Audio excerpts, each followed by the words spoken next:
Hi! Hello! నమస్తే. మీరు చూస్తున్నది కార్తిక్ క్రియేషన్స్. నా పేరు కార్తిక్. ఈరోజు ఇంకొక అద్భుతమైన కథతో మీ ముందుకొచ్చాను. 25వ కథ.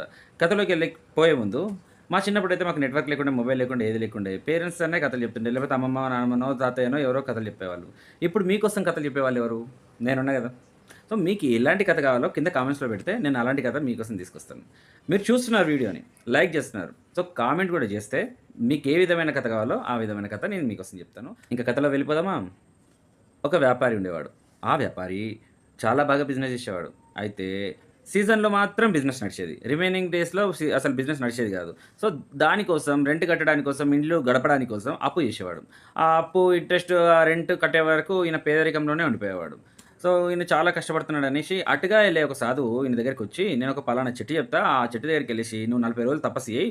తపస్సు చేస్తే దేవుడొచ్చేసి నీకు వరం ఇస్తాడు" అని చెప్పి. సో, వ్యాపారి విన్నాడు. ఆ చెట్టు దగ్గరికెళ్ళిండు.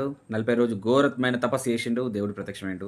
ప్రత్యక్షమయ్యి "నీకేం వరం కోరుకో" అంటే, ఈ వ్యాపారి చాలా తెలివిగా నేనేది ముడితే అది బంగారం అయిపోవాలని చెప్పిండు.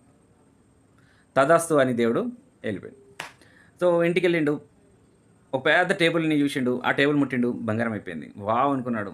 ఇంట్లో సామాన్లు, ప్లేట్లు అన్నిటిని ముడుతూ పోతున్నాడు. అన్నీ బంగారం అయితున్నాయి. అస్సలు ఈయన ఆనందానికి అవధులు లేవు. ఏది చూసినా బంగారమే. అరే! నేను ఎంత తొందరగా రిచ్ అయిపోతా అసలని చెప్పేసి ఇంట్లో ఉన్న వస్తువులన్నీ ముట్టడం జరిగిపోయింది. సో, అన్నీ బంగారం అయిపోయినాయి. హ్యాపీ ఫీల్ అయ్యిండు. ఇంకా ఆకలైతుంది. బాగా ఆకలైతుందని చెప్పేసి బియ్యాన్ని తాకిండు. బంగారం అయిపోయింది. అన్నాన్ని తాకిండు. బంగారం అయిపోయింది. నీళ్ళని తాకిండు. బంగారం అయిపోయింది. ఏం చేసినా బంగారం అయిపోతుంది. అరే! వాళ్ళ కొడుకొచ్చిండు. హత్తుకునే లోపల ఆడు బంగారం అయిపోయిండు.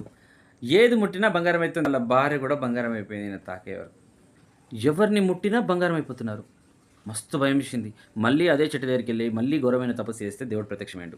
"అయ్యా! నాకు ఈ వరం వద్దు. తీసేసుకో ప్లీజ్" అని. అప్పుడు దేవుడు "తథాస్తు. నీకేదైతే వరము, ఏదైతే శక్తి ఇచ్చినో అది నేను మళ్ళీ రిటర్న్ తీసుకుంటున్నా" అని చెప్పేసి.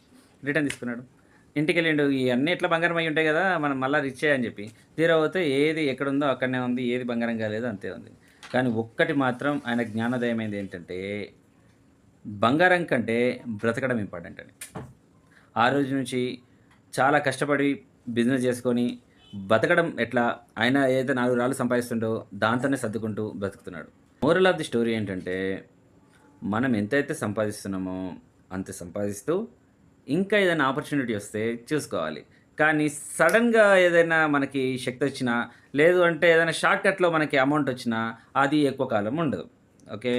అలా ఎళ్ళేటప్పుడు ఛానెల్‌ని సబ్స్క్రైబ్ జేసి, కామెంట్ పెట్టి, ఒక లైకేసుకొని, మీ ఫ్రెండ్స్ అండ్ ఫ్యామిలీ మెంబర్స్‌కి ఈ స్టోరీని షేర్ జేయండి. రేపు ఇంకో మంచి కథతోని మళ్ళీ మీ ముందుకొస్తాను. అంతవరకు సెలవు. నమస్తే.